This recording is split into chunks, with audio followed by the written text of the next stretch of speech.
Well, before we bring in our third member, let's go ahead and dive in to really what we're going to start doing with it's kind of a series of this. We feel like, the 2023 football season is somewhat quickly approaching, as far away as it seems. It'll be here in a blink of an eye. And a couple months. Yeah, 7-on-7's getting back into it. So it's like you're starting to get juiced up about that again. So it's like, okay, let's do a reset and let's focus on the current record setters so we can look then to the future of who has the opportunity to start breaking some of these records.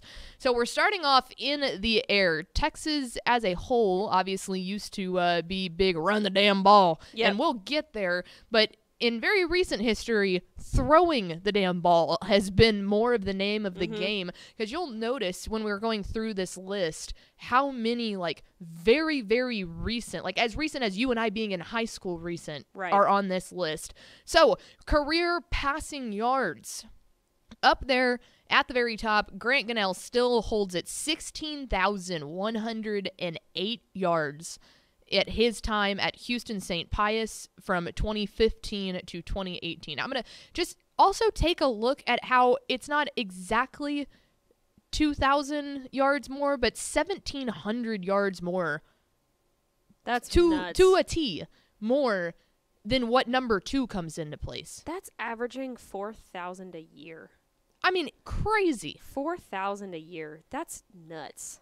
Insane. I just think the fact that 1,700 more yards than number 2, who had 14,408 in Hunter Lyle from 2011 to 2014 there at Booker. I mean, that's astronomical to ask someone to do that 4 years in a row. Yeah, right, exactly. Just crazy. Right. I don't care what level you're playing at. Right, to be that consistent too. I mean, that's absurd. And I will say I do think that these are all 11-man schools. Yes. So I don't think we have any 6-man listed in this. We do have private schools. So UIL 11-man, whether that be UIL 11-man or private school 11-man, but no 6-man in this. There's such a difference in that game that it's not really fair to compare the two of them. Right, exactly.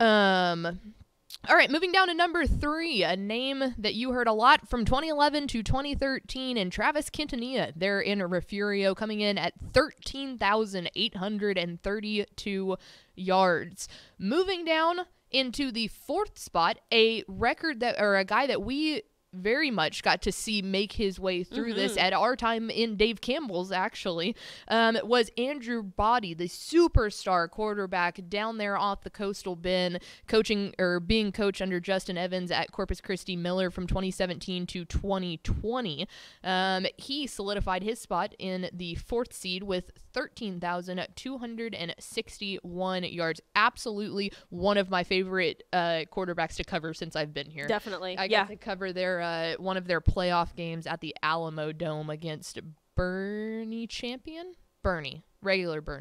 And it was so fun to watch. Yeah. I mean, just so fun to watch him throw. Man, I was an intern at that point back in 2020, and I remember hearing that name all over the place when you guys were talking about him. I think I remember you talking about actually seeing him in person. So yeah, that name stuck with me pretty much that whole year. That's what was so fun to get to see him in the playoffs, was just because it was like, okay, I've been watching the highlights of this kid all year long. I cannot wait to actually see him. I think Bernie Champion ended up winning that game, but Andrew Body, I mean, put up unbelievable numbers there at Corpus Christi Miller. Then a friend of the program, at least Texas Football Today's very own, Nick Gerber from out there in the home of Matt Wilson, Levelland, Texas, from 2014 to 2016 threw for 13,100 yards, still solidifying him as 5th all-time. Then went on to play for West Texas A&M over there in the Lone Star Conference. So that's when he joined us at Lone Star Conference Media Days to talk to us, and still a guy that is out there slinging it. Coming in at the 6th spot is Michael Everett out of Odom. 2013 to 2016 threw for 12,631 yards. Let's see, 7th, a name that I remember hearing growing up. Down in the Central Texas area. This was I was probably in elementary school or junior high, but I had a cousin that went to Lake Travis during that time. And I remember hearing about Garrett Gilbert. Like, no, I actually saw Garrett Gilbert play in high school at that time. Oh, nice. But a name well known around the state of Texas for multiple different reasons in high school and college. Lake Travis from 2006 to 2008. Huh? I said, and the pro level, too. And the pro level, Cowboys. yeah. Yeah, no doubt. Garrett Gilbert threw for 12,534 yards. A guy that you and I personally know fairly well, and most people across the state know. Graham Harrell, out of Ennis, being coached obviously by his dad at that time, 2000 to 2003, threw for 12,532 yards. Obviously went on to be the legendary Texas Tech quarterback, made his way back to Texas, being the offensive coordinator under Seth Luttrell at North Texas, and now he's off doing other things. Well, he's at Purdue, I think. I think he's Purdue's offensive coordinator. Am I making that up? I don't know. I should know that. I believe he is Purdue's offensive coordinator. I'll have to look that up. That wouldn't surprise me, just knowing kind of how Purdue. You're listening to live coverage of seeing if I pulled that stat randomly out of my butt or if I was accurate. You are. Looks like you're correct. Let's go. Offensive coordinator. He joined the program in December of 2022, so hasn't even put in a full year yet with the Boilermakers. I was going to say, this is now a Boilermaker podcast. Sorry, there are the rules. If I get one stat right about the Purdue Boilermakers, we're sending this whole ship into, like, just full-fledged into Boilermaker territory. Also, we need a Boilermaker beanbag. Yeah, no, we don't, because Rutgers deserves the only beanbag on that. That's fair. We can come up with some other Purdue asset to put here, and we'll just leave it here and see how long it takes. Maybe a Drew Brees bobblehead. That'd be kind of cool. Like back when he played at Purdue. That'd be kind of cool. All right. We should start just filling this desk with random Big Ten stuff. Yeah, we'll see how long it takes, like Tepper and Ish and them to realize it. Yeah. Yeah, because Ish will pick up the Rutgers beanbag at the very end of ROF and be like, go Rutgers. And be like, hey, do you want to pick up the Drew Brees Purdue? No context, Drew Brees. Out of context, Drew Brees. All right, so there you go. Career passing yards. Those are still the leaders to this day heading into the 2023 Texas high school football season. Moving on now, that's career. So out of the 3 to 4 years that all of those guys played, here are the single season passing yards. A name that was on our previous list, Nick Gerber, out of Levelland, played 14 games in 2016 and ended with 5,617 yards. I'm going to say that again. 5,617 yards. That's crazy.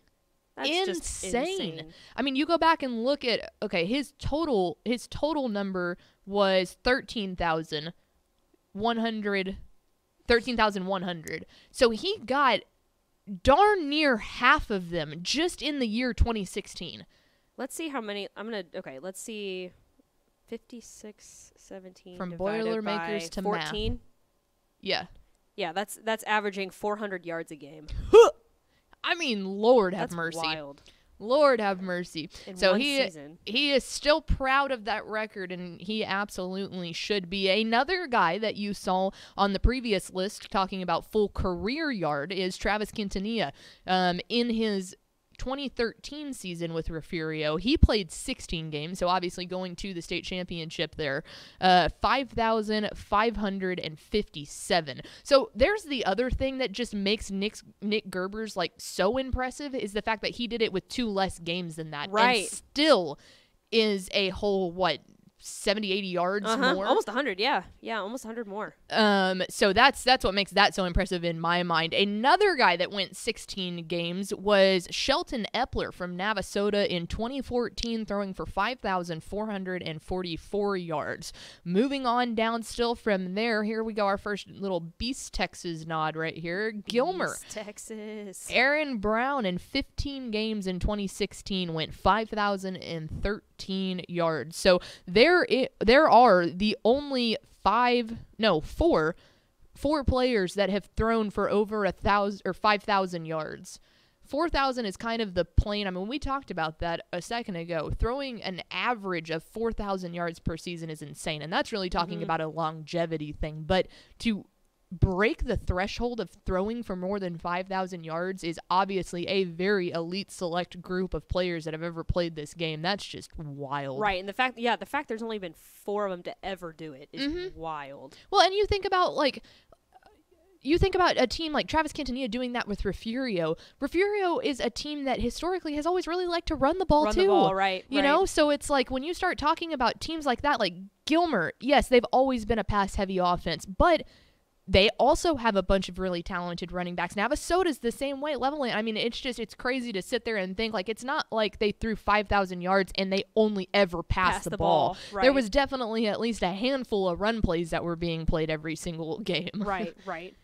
All right, here's where it comes fun. So we mentioned Grant Gunnell is still the all-time leading career passing yards holder with 16,108. He's the guy that averaged over 4,000 yards, and he has now solidified his spot as 5th and 6th in back-to-back seasons of most single-season passing yards. So in 2016, which puts him in his 5th place spot, he threw for 4,973 yards in, get this, 12 stinking games.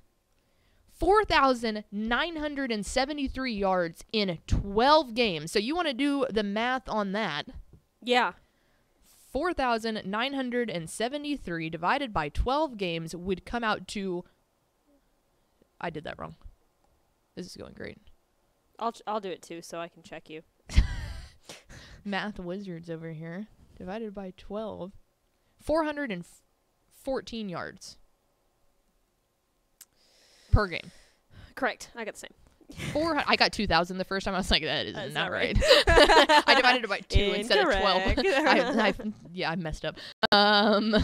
Anyway, 414 yards is what he averaged per game. I mean, just unbelievable. So that's great, right? He does that in 2016. He had one hell of a year. We're all excited. We're all pumped. 2017, it's not bam, like he's going to do it again. Oh, wait, yeah, he is. Wouldn't it be a shame if I just dropped it again? So, almost identical numbers. He got a little worse.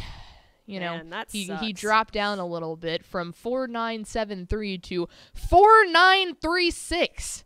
The fact that's so close together. Good God. Talk about consistency, though. I mean, good Lord. Oh, yeah. If you had a disappointing year for your standards and you threw for 4,936 yards, and it's like, could have been better.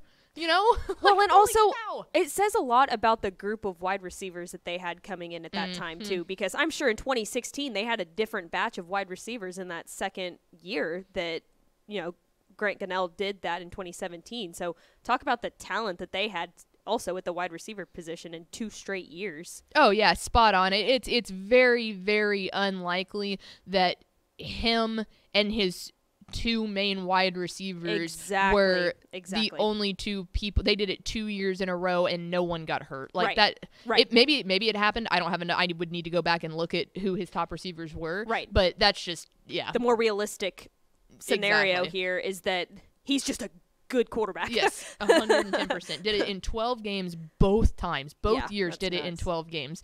Absolutely insane. Then another one of the more recent names here in 2017, John Stephen Jones. He played 16 games. That's when they led Highland Park there to the state championship. John Stephen Jones threw for 4,901 yards in that. I believe that was the unbelievable game against Manville in the state championship game there. Mm-hmm. And then rounding it all out, Jackson Sampson. Goodness. Let me, we're going to... sounded like me. Restart. I can't pronounce names. Jackson Sampson out of New Diana played in 14 games in 2017 and threw for 4,873 yards. So this is just all really impressive because what I said earlier about taking a look at how the game of football, especially in the state of Texas, has changed a little bit. Definitely. The furthest back that we went on this list in single season passing yards is 2013. That's exactly a decade ago. Mm-hmm. So, I mean, that's just crazy to think about of the recency bias that this has been. You've got 3 guys there that were in 2016 and then 3 guys there that were in 2017. That's the other thing. Think about, like, you and I were not covering this game quite yet, not at Dave Campbell's at least. Right. And if you're talking about 3 guys in 2017 that all threw for more than 4,858 yards, and the same thing happens in 2016, like you're looking at Nick Gerber and going, oh my God, look at what this guy's doing. And then you look down and Aaron Brown's doing the exact same thing over 5,000 yards. Right. And then Grant Gunnell was doing it after just doing it the year after that. Yeah, it's nuts. It's a mind-blowing list. Yeah, it is absolutely crazy what Texas high school football has turned into in these just unbelievably dominating quarterbacks and all of that. And I mean, you even think, if you want to talk about like recency stuff about the guys that we've watched, unbelievable quarterbacks like Quinn Ewers, you know, like we keep hearing once in a lifetime talent. We keep seeing this. They didn't get anywhere close to doing that. And yes, you can start talking about, okay, what is the competition like playing at South Lake Carroll? What is the competition like playing at Levelland? But it doesn't matter. At that point, if you're throwing for over 5,000 yards, you're just a darn stinking good quarterback. Different level, exactly. And yeah, okay, so you're going to go to a school that might be a bigger enrollment or plays in a tougher district or something like that. They're not just going to get washed up, you know? No, absolutely not.